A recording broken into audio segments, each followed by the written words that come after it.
November 11, 2011 nagsimula ang Don Juan. Ang specialty namin ay yung mga froglets. One order is 240 something, no?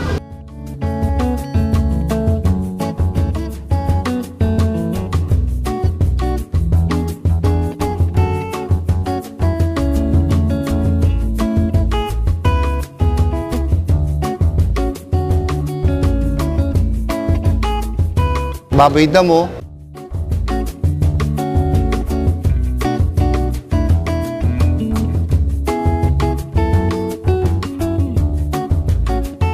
Tapang kabayo.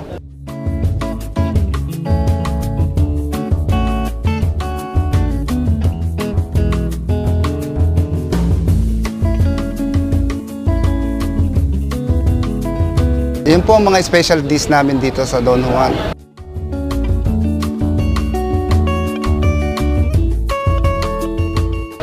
And itong restaurant na to ay 24 hours din po. So, meron po tayong pinopromo namin yung for bucket.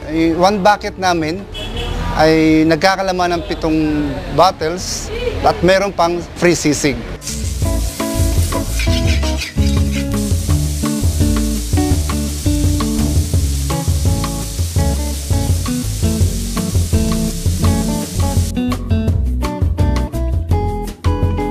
Sa lahat ng mga nanonood, iniimbitahan ko kayong kumain dito sa Don Juan Sport Bar dito sa Tagaytay.